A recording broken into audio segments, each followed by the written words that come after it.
Assalamu alaikum, family, and welcome back to the Shaban series. Today we're talking about Ramadan readiness, meal, energy, sustainable worship, all for beginners.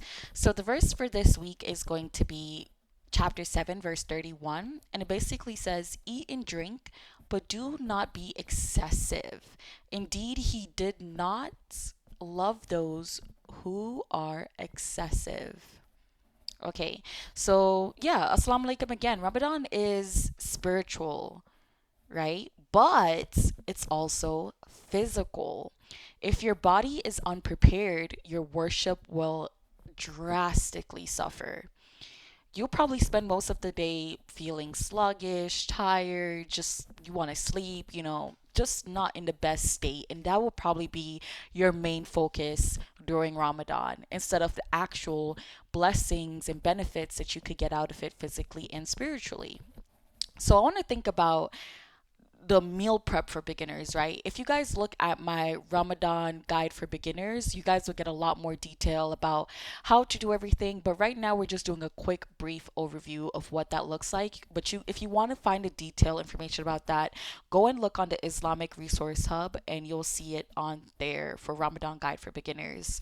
Um, that being said, before Ramadan, like the meal that you have before you start fasting, you want to prep something simple like oats, eggs, soups. Avoid eating heavy or processed meals because it could have you feeling a lot groggy, like, very groggy throughout the day.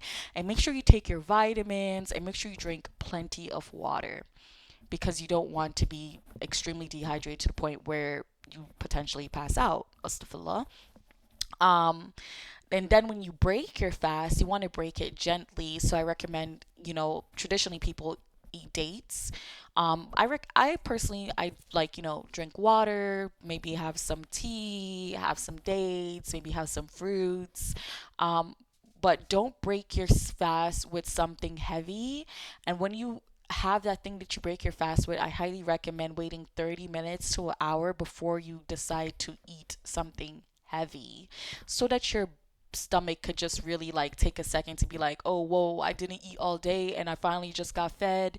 Let me ease myself into it. You don't want to rush into it because you want to avoid overeating, and when you're extremely hungry, it's really easy for you to overeat. Also, make sure that you pray first if possible before breaking your fast, right? Ramadan is not a food festival. It's a time to be cognizant of the blessings that you normally take for granted on a regular basis. Something as simple as food. The fact that you have food to eat, a lot of people don't have that right now. And I think Ramadan is a great reminder of the blessings that Allah gives you that you take for granted on a regular basis, aka food. Another thing that I want you guys to focus on is energy management.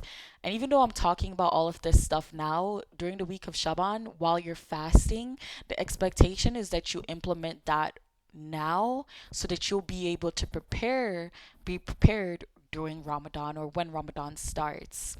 So, that being said, energy management is really important.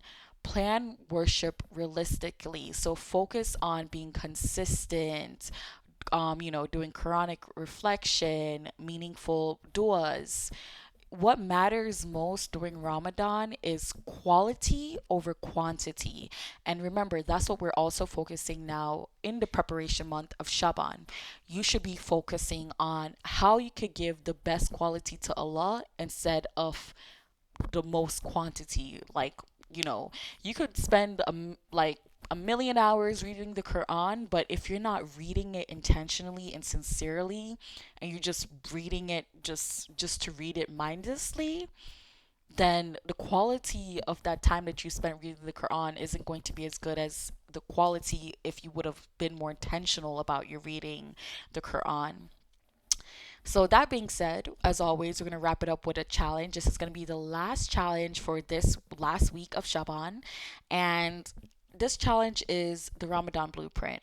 Before Ramadan begins, I want you to do a few things. One, I want you to go ahead and already plan out what you're going to be eating for the next week. If you can, if you have the time capacity, or if you are the type of person that's able to plan in advance, then go ahead and plan out what your Ramadan meal prep is going to look like for the entire month.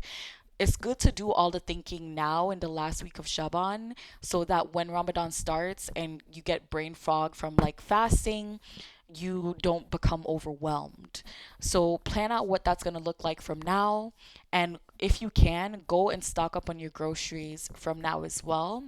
And since this is the last week of Shaban, that means Ramadan's right around the corner. So you want to meal prep the last day of Shaban before Ramadan starts, so that when Ramadan starts, you don't have to do a lot of work, and it's not a lot of energy, right? You're able to meal prep the first week of Ramadan. You don't have much to worry about. The most you probably have to do is prepare that, the meal that you eat before you start fasting. But when it comes to dinner, it's easy for you to be able to reheat that thing, right? That's my recommendation. So go ahead and get that sorted. The second thing I want you to do is set a Quranic goal. How much of the Quran do you want to read or listen to during the month of Ramadan? Think about that, and I want you to set that goal, and I want you to make it happen. Think about how can you make it happen, and really break down what's needed to make it happen, and to set and change your schedule accordingly from this week going forward of what that will look like.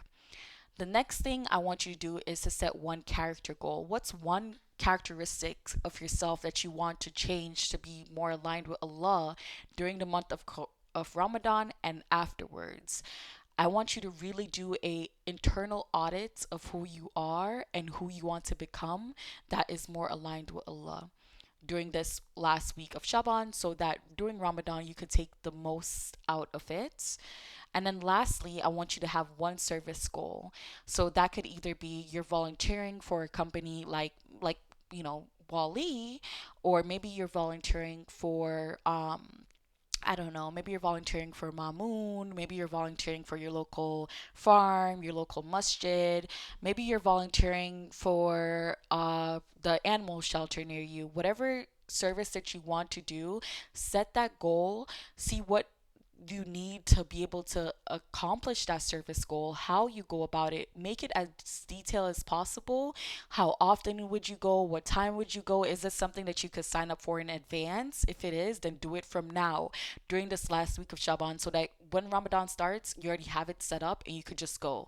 For example, maybe one goal that I have is that I want to be able to volunteer at the cat shelter near me um, once a week during Ramadan, and I could schedule that online. So I'll go in from now and I'll schedule that time that is more convenient for my schedule of when I'll go to volunteer.